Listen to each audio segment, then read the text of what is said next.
E aí, pessoal, estamos aqui no OneCast mais uma vez com a Nívia Soares. Nívia, que prazer te ter aqui. A gente está muito feliz de te receber na nossa igreja e eu espero que essa conversa seja legal, que seja produtiva. A gente tem pouquinho tempo, mas primeiro eu quero te dizer que você é uma referência para nós. Então, por isso eu digo que é um privilégio ter você aqui. Você é uma mulher de Deus, uma mulher que tem anos de ministério, continua presente, ministrando. A tua ministração hoje foi uma benção. Então, seja muito bem-vinda. Amém. Obrigada. Deus abençoe. Que privilégio estar com vocês. A gente ama essa casa e a integridade que sai dessa casa para todo o Brasil. Abençoa o nosso coração, abençoa a nossa casa. Amém. E é um prazer a gente poder estar Amém. aqui. Essa já é a segunda, terceira vez que você está aqui, né? A gente Terceira, conversou. Né? Você já esteve na SDA, no estádio. A minha memória é meio assim, meio dolly. Também quantas igrejas, né? Mas são muitos anos, né? Mas, Nívia, me conta um pouco, acho que muitos gostariam de saber, como é que você começou, de forma breve, mas não necessariamente, como eu me converti com esse, mas como você se entendeu que deveria ser uma voz na nação? Eu sei que você fez parte do Diante do Trono, acho, né? Fez parte do Diante do Trono. Como é que foi isso? Você era backing, de repente se tornou dirigente de louvor. Como você se entendeu que deveria ser essa voz, né, talvez itinerante aí na nação?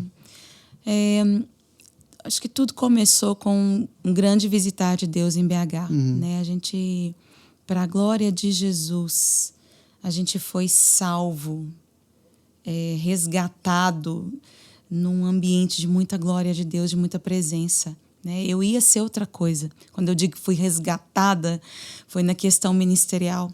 Né? A gente faz planos, a juventude ela é impetuosa e quando a presença de Deus vem, ela desconstrói tudo isso. E eu sofri essa desconstrução pessoal. Né? Eu amava a música para mim era o meu esconderijo, era um refúgio para a minha vida. E o Senhor veio me arrancar desse lugar e me fazer com que eu me encontrasse nele. E eu passei por uma desconstrução muito grande, né, pela presença de Deus. E dentro dessa desconstrução, os meus sonhos foram mudados. A minha visão foi mudada, né? E tudo que gira em torno da minha vida foi mudado, foi trocado. Né? Foi dentro desse mover do Espírito que eu me casei, que nós começamos a caminhar juntos ministerialmente, eu e Gustavo. Você conheceu ele no ministério, então? Sim. Nós éramos adolescentes e ele já ministrava, eu também, né? Comecei a ministrar na igreja com 16 anos, num grupo que minha irmã fazia parte. Gustavo tocava em vários grupos da igreja, teclado. Era aquele músico disputado. Ele, velório, casamento, culto de avivamento, culto de libertação. De libertação, vigília, tudo. E Gustavo era esse cara, né? E eu já ministrava louvor também.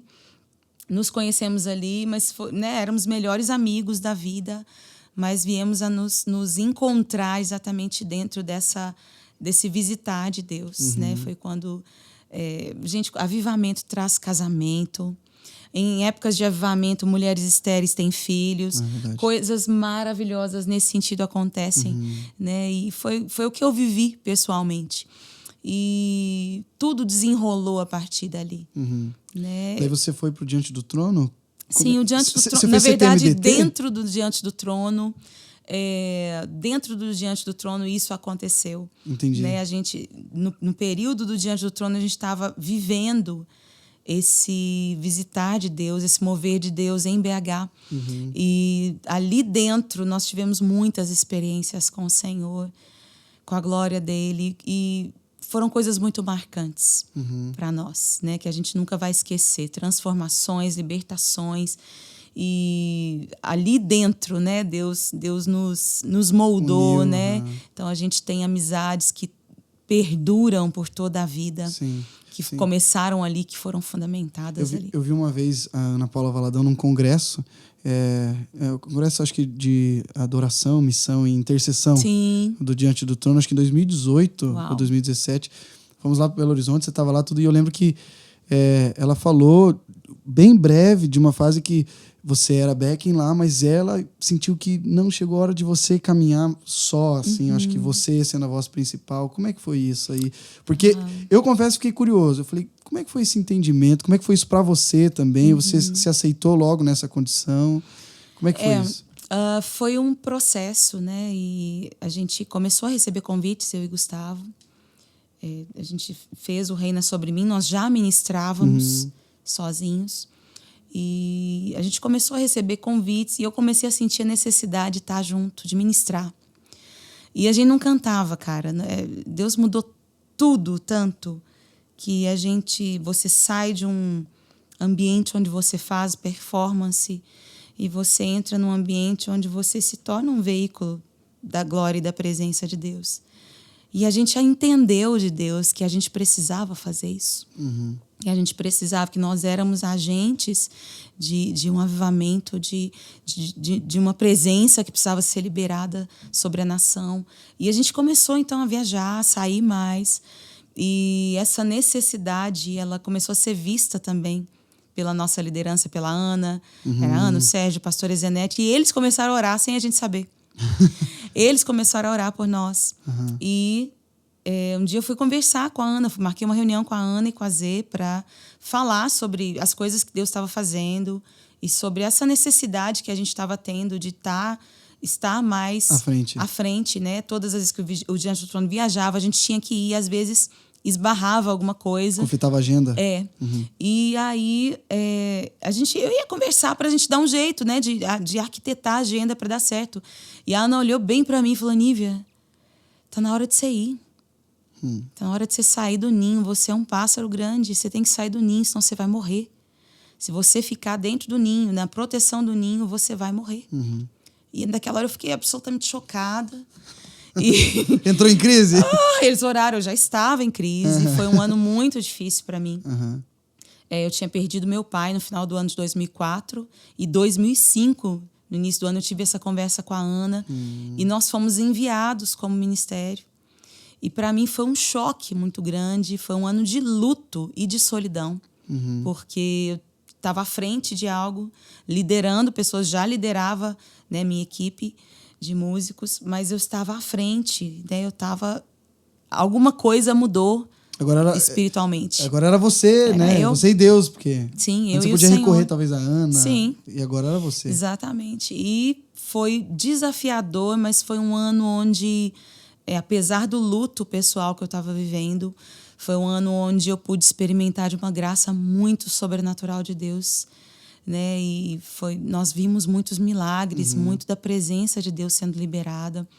Nós vivemos experiências muito incríveis com o Senhor naquele ano, né? Exatamente por causa da nossa fraqueza, né? Quando você está fraco, é aí que o Senhor vem com o poder dele e opera em você, né? O poder de Deus se aperfeiçoa na nossa fraqueza. Sim, amém. E foi isso que eu pude sentir de uma forma muito grande. E desde então, eu acho que Deus tem te dado um ministério muito frutífero. Acho que o Brasil enxerga isso, o mundo enxerga isso, a autoridade que Deus tem colocado sobre a tua vida.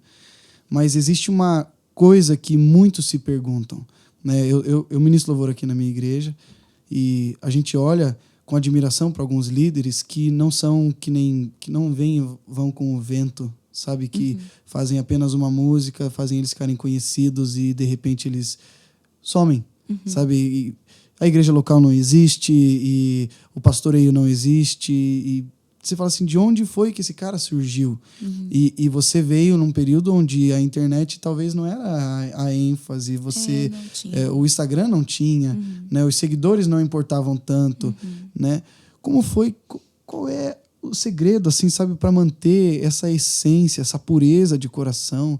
O que mais você tem na sua mente que te fala assim, puxa, independente de todo o sucesso humano que se tem, a fama, os recursos, e como você mantém tudo isso dentro de você para você continuar nesse ministério desde 2005, então talvez itinerante você com você mesmo. 2004, 2000. Tem quase 17, 18 anos, 20 anos aí. 20 anos. Vamos lá, 20 anos que você tem estado à frente disso. E, assim, graças a Deus, glória a Deus, amém. Mas você continua sendo uma voz de influência na nossa nação. Como é que você se mantém nisso? Eu imagino que é o secreto, é a dependência de Deus. Eu sei que você tem o seu marido junto com você, isso é muito legal, mas sim. Se você pudesse trazer uma palavra para aqueles que estão começando, para aqueles que querem, não que almejam o sucesso, mas que almejam se manter firmes, qual seria a palavra? A gente não pode querer ser grande. Né? A nossa ordem de grandeza é inversa do reino.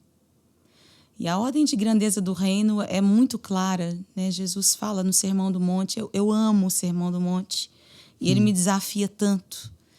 E ele fala no Sermão do Monte que grande no reino é aquele que segue os mandamentos dele e ensina a outros a seguirem. Né? E quais são os mandamentos do Senhor? Né? Quando você olha o Sermão do Monte, ele fala: bem-aventurados, felizes são os pobres de espírito, porque deles é o reino dos céus. Né? Feliz é a pessoa que olha para si mesma e sabe que de si mesma não tem nada. E algo que eu venho lutado para preservar em mim são esses valores do reino. Tenho lutado com a carne da Nívia durante todos esses anos. E, Nívia, você é pobre diante de um Deus que tem muito, que é infinito, que é absolutamente grandioso. E isso me faz chorar. Bem-aventurados os que choram. Né? Porque eles vão ser consolados. E eu tenho ansiado pela consolação do Senhor. Amém. Né? Em mim. E, enfim, eu tenho lutado no decorrer dos anos para me preservar nesse lugar em Deus, de absoluta necessidade por Ele. E quanto mais a gente tem o coração puro, uma vez eu vi o Douglas Gonçalves, do Jesus Cop, ele foi explicar esse texto, ele diz que a ideia é que felizes são aqueles pobres de espírito, porque o reino dos céus lhes pertence, né? É como assim? Né? Não, porque eles... É isso, porque o reino dos céus lhes pertence. Como assim? Como que isso acontece? Mas quanto mais perto você está de Deus, quanto mais se intensifica a sua busca, mais você percebe que tem algo de errado dentro de você. As pequenas manchas se tornam aparentes diante de uma parede totalmente branca. Então, quanto mais puro você almeja ser, quanto mais puro você consegue estar diante de Deus, processo de santificação acontecendo na sua vida, mas essas pequenas manchinhas te incomodam. Sim, é por isso que a igreja ela vai chegar um ponto em onde ela é atraída e ela vai ser arrebatada porque ela já não suporta mais, não vai suportar mais viver numa realidade, num mundo sem Jesus. Sem a pureza, sem a beleza de Jesus. Né? O mundo está se tornando feio. Né? Isso nos traz uma responsabilidade de sermos luz, e a gente vai olhando e a gente vai se... A minha mãe costuma dizer muito, né? Minha mãe tem 83 anos. E ela costuma dizer: esse mundo não me cabe mais. E é exatamente essa sensação que a igreja começa a ter. Esse mundo já não me cabe. Né? O mundo não tem nada a ver. Jesus falou algo, né? Aí vem o príncipe desse mundo e ele nada tem em mim. E a gente vai começando a se sentir como Jesus. Né? Eu não tenho nada a ver com esse sistema. Deslocado. Né? Eu sempre me senti muito um peixe fora d'água em algumas realidades. Não é por... A gente não é melhor, a gente não é coisa nenhuma, mas é porque Deus vai te levando para um lugar nele onde você só consegue ser consolado nele, na presença dele. E nada mais te preenche. A presença. Nada mais te satisfaz. Não adianta, você pode ter entretenimento, você pode ter um bom culto, uma boa mensagem, um bom ministro de louvor, boas luzes, uma boa estrutura. Se a presença de Deus não se manifesta, é um vazio interior, é um inconformismo. E no decorrer dos anos, eu creio que Deus nos estragou lá atrás. Né? Que uma vez que você experimenta dessa glória, dessa presença, você não dá conta de nada menos do que isso. E a gente entende que a gente precisa permanecer pequeno para continuar tendo essa presença.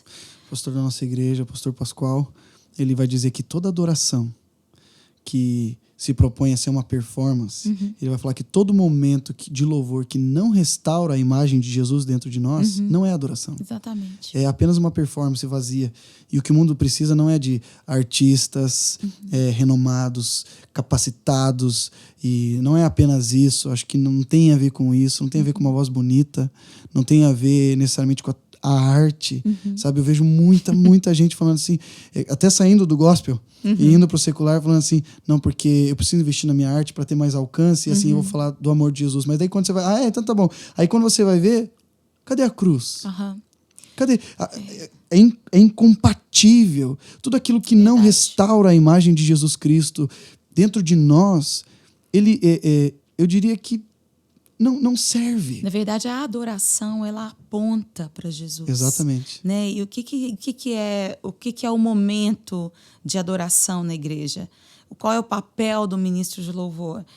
É facilitar o caminho para que as pessoas tenham um encontro com Jesus. Para que vejam a glória dele, vejam a beleza, reconheçam a beleza dele e tenham experiências com o Espírito Santo.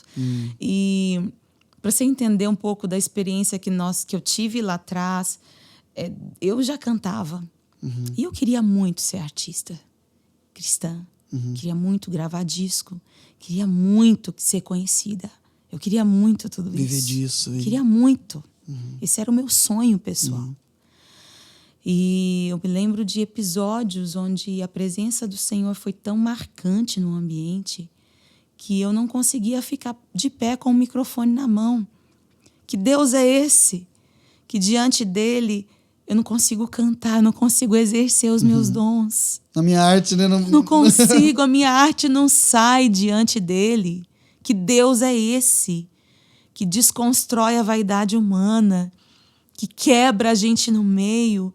E eu me apaixonei por essa presença. E eu me apaixonei tanto por essa presença que eu abri mão. Eu desisti. Houve uma desistência. Nívia desistiu de ser artista. Desistiu de gravar disco. Eu desisti. Porque eu entendi no meu espírito que o que me alimentava não eram os olhos das pessoas, mas era a presença de Jesus. Era o quanto ele se fez acessível a mim. O quão amável ele é. Comigo, no meu quarto, no meu secreto, quão acessível esse homem Deus é. Tão diferente de figuras que eu vi dentro da igreja na minha infância, figuras de plataforma que me mostraram uma face distorcida de Deus, né? Por serem tão distantes. Jesus, manso e humilde de coração, se revelou a mim. E eu não podia mais, eu não conseguia mais viver sem isso, fazer outra coisa que não fosse viver essa presença e trazer essa realidade de alguma forma às outras pessoas. É isso que importa, né? É a presença de Deus, é isso que preenche o vazio, é para isso que nós vivemos, é para isso que nós cantamos. E eu gosto muito da ideia de que o ministro de louvor não é aquele que necessariamente traz a presença de Deus ou leva as pessoas até a presença de Deus. Ele é a pessoa que aponta para Jesus. Exatamente. E fala, ei, facilita. A gente está aqui. É os facilitadores. Aliás, ele sai da frente, ele não atrapalha. Ele sai da frente para que Jesus venha, né? Para que ele brilhe, para que o Espírito revele Jesus. O Espírito de Deus quer muito revelar Jesus. Eu já estive em algumas das suas ministrações. Eu acho que eu já tive umas 5, 6 vezes que você estava ministrando. E tem uma característica que eu acho muito bonita na sua ministração, que agora vendo você falar faz todo sentido. Você dá espaço para a igreja falar com Jesus. Amém. Você dá espaço para a igreja sentir a presença de Deus e se envolver nela. Não é uma música atrás da outra. Às vezes existem vários períodos de você incentivando, como se fosse, ei, a gente pode um pouco mais. Sabe, de você liberando cura, de você liberando restauração e deixando com que a igreja possa caminhar para Jesus. Não só através da sua música, não só através da sua arte, não só através necessariamente da sua vida, sabe? Mas dando um espaço. Eu gosto... Você, né? Acho que até cantou já Caminho no Deserto. Sim. E essa música, ela representa muito, muito bem isso para mim. Ela vai dizer, estás aqui, restaurando corações, operando milagres, transformando histórias, enfim, cura, né? Mas existe só uma resposta da igreja. te adorarei, te adorarei. É como se fosse assim, Deus está operando cura, Deus está operando milagre, te adorarei. Deus está restaurando história e restaurando os sonhos, te adorarei. É o mover do Espírito Santo. E o papel da igreja é só continuar olhando para ele, falando assim, o Senhor é digno de receber toda a honra e toda a glória. E à medida que esse momento de adoração acontece, a cura vai acontecendo. A gente não precisa ficar insistindo, né? A gente pode apenas adorar ao Senhor. Adorar ao Senhor. A gente já viu o que acontece quando a igreja se apaixona por Jesus. A gente viu lá atrás. E assim, eu sonho com o dia em que a igreja brasileira vá se apaixonar por Jesus. Amém. De fato. Não apenas... Nós temos uma igreja numerosa, uma igreja que tem muitos recursos. Glória a Jesus por isso. Foi o Senhor quem trouxe isso. Mas eu creio que a igreja precisa de um batismo de paixão, de amor por Jesus. A igreja precisa contemplar o Cordeiro. Contemplar Jesus agora em toda a sua glória, em todas as suas facetas. Né? E quando isso acontece, é natural que hajam curas. É natural, não se força. É natural que haja libertação. É natural que haja mudança de caminho. Porque é a presença de Deus que está ali. Flui naturalmente, não precisa fazer força. Não precisa fazer força. É algo natural. E eu sonho em ver a igreja nesse lugar. Amém. Sabe? Onde a gente contempla Jesus e a gente fica absolutamente fascinado por Ele. E ele se libera sobre nós. O rio de vida flui através da igreja de forma muito espontânea, muito natural. E Nívia, diante de tantos anos de ministério, tanta trajetória, eu sei que você até escreveu um livro, Improváveis? Escrevi Improváveis de Deus. Os Improváveis de Deus. Isso. Eu li uma boa parte desse livro e você começa contando da sua história um pouco ali, né? Sobre essa coisa de como pode eu, né? Você até fala, uma mulher, né? Estar ali e Deus usar dessa forma. E vendo você falando que você se reconhece até hoje como uma improvável de Deus. Não existe... Você falou ali... Não é sobre a minha arte, não é sobre mim, é sobre a minha incapacidade. É Deus que me torna capaz. É Deus que faz através de mim. Pense em alguém que entra em Cristo toda vez tem que ministrar. Você entra? Então eu tô tranquilo. É assim mesmo. Né? É porque realmente a nossa carne...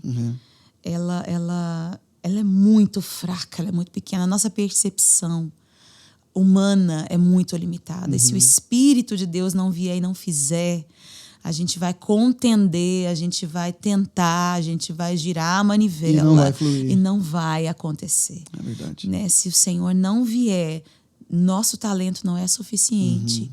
A nossa teologia não é suficiente. Nós não somos suficientes, nosso nome não é suficiente. Se Jesus não vier e não fizer, nós estamos perdidos dentro do entretenimento cristão. E você, então, com tudo isso, você tem uma mensagem que você carrega no teu coração, Nívia, desses anos? Você falou muito que você anseia a igreja indo além. E hoje a gente escutou a palavra do pastor Teo Hayashi falando que o nível de influência ele tem que ser menor do que o nível de propósito, né? Como é que é o raio de propósito. Você tendo muita influência, qual você enxerga que é o teu raio de propósito? Qual é a mensagem que você quer propagar? Aonde você anseia estar? Aonde você anseia, como líder de adoração da nação, como você anseia ver a igreja de Cristo? Qual é a mensagem que queima no seu coração nesses últimos dias? Apocalipse, eu creio que a revelação de Jesus. Né? E eu acho tão tremendo quando João vê Jesus em glória, quando ele tem uma visão da pessoa de Cristo, como ele é agora, né? Fora daquela visão de sofrimento traumática que os discípulos tiveram quando Jesus foi crucificado, quando ele foi enterrado, foi morto. E Posteriormente ele foi ressurreto, mas João vê Jesus coberto de glória, imerso em glória, com vestes de glória, com olhos como de fogo, pés como de bronze, com vestes de sacerdote, sumo sacerdote, com as estrelas, né, com a igreja nas suas mãos, passeando, né, com os líderes das igrejas nas suas mãos, passeando no meio da igreja, no meio das igrejas. E eu creio que nós precisamos ter uma visão de Jesus. Às vezes nós temos uma visão muito limitada, porque às vezes nós que estamos na plataforma falamos pouco da pessoa de Jesus. Jesus é o fundamento da igreja. Ele é o alfa, ele é o início, ele é o fim. Né? Ele está conosco no começo do processo e ele chega conosco no final do processo. É ele, é sobre ele, é para ele. E nós, no entanto, falamos muito pouco da pessoa de Cristo. E o que eu creio no meu coração é que a gente precisa se voltar para a rocha. Se voltar para Jesus. Realinhar para Jesus. Sim. Entender que é sobre ele. Tem um homem, Deus, assentado à direita de Deus, agora mesmo, que está orando por nós, intercedendo por nós junto ao Pai. E ele não vai, né, como diz a Misty Edwards, não vai ficar no céu para sempre, ele vai descer sobre a terra. E ele vai reinar sobre a terra. A terra está se preparando, a terra está sofrendo dores de parto agora mesmo, para que esse novo reino, para que as coisas removíveis sejam removidas e esse novo reino desça. Né, venha sobre a terra. Restaurar a imagem de Cristo. E eu creio que a igreja precisa entender o seu propósito nisso. Nós vemos as pessoas na igreja buscando um monte de coisas. Né? A igreja brasileira ela é muito pulverizada, né? Ela é muito diversificada. E a gente vê as pessoas na igreja buscando curas, buscando libertação, buscando a igreja, né? Buscando prosperidade, buscando um monte de coisa. A igreja é o lugar de buscar isso, sim, a presença é o lugar disso. Mas existe um propósito mais sublime para a igreja do que buscar coisas que vão passar. Né? É preciso que a gente coloque os olhos e entenda que existe um reino de Deus literal que vai descer sobre a terra. É literal. Existe um Jesus literal que vai voltar e vai reinar. E qual é o papel da igreja dentro disso? Né? A gente precisa cumprir a grande comissão, a gente precisa alinhar os nossos pensamentos com os pensamentos do Senhor, a gente precisa alinhar o nosso coração com o coração de Deus, para que os dias sejam abreviados, para que esse Jesus desça do céu, para que ele venha.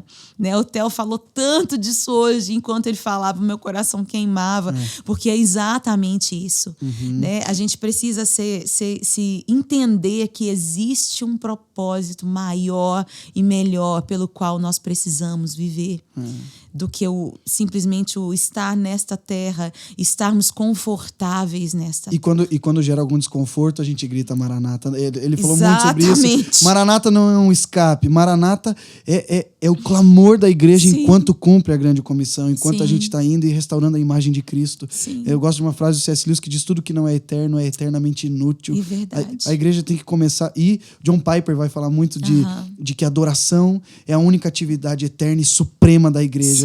Ele fala da pregação da palavra como algo muito, muito importante, mas ele fala, mas a igreja precisa ter a maturidade para enxergar Jesus e o adorar, porque é isso que ela vai fazer eternamente. E entender que a adoração não é um momento de entretenimento para mim, não é um momento de ser visto como líder de louvor, não é um momento de me sentir bem como membro de igreja, não. Exatamente. É um momento de contemplarmos Jesus. E não é por um interesse. Não, e é um Jesus que eu já contemplei durante a minha semana, durante todos os meus dias. Não só no culto. E quando eu me ajunto em comunidade, nós celebramos juntos a presença, e a presença é livre para se manifestar através de nós, em nós, e trazer direções, e trazer curas, e o Espírito de Deus toma dos pensamentos que estão em Jesus e revela ao coração da igreja, testifica ao coração da igreja a boa, agradável, perfeita vontade de Deus. Então, o sonho do meu coração é que a igreja tenha esse propósito firmado em Jesus. Amém. Entenda qual é o seu propósito, que é eterno na pessoa de Cristo. Amém. Nívia, que gostosa essa conversa. Amém. A gente tem pouco tempo, a gente já tem que encerrar, mas eu acho que já deu para voltar a queimar de volta no coração. E minha oração é que as pessoas que estiverem escutando isso, assistindo isso, possam realmente entender que precisa realinhar para Jesus. Amém. Precisa ter senso de propósito eterno e não momentâneo. Que Romanos capítulo 8, né? O sofrimento de agora não é nada comparado com a glória que nos será revelada na figura de Cristo Jesus. E nós somos herdeiros disso. É verdade. É isso que diz Romanos 8. Então, que essa conversa tenha sido para realinhar o seu coração, o nosso coração de volta para a pessoa de Jesus. Nívia, obrigado. Amém. E que Deus que Deus continue te abençoando, te enchendo de autoridade, unção, e que te use cada vez mais. Amém. Orem por nós. Deus abençoe. Amém. Prazerão. Deus abençoe, gente.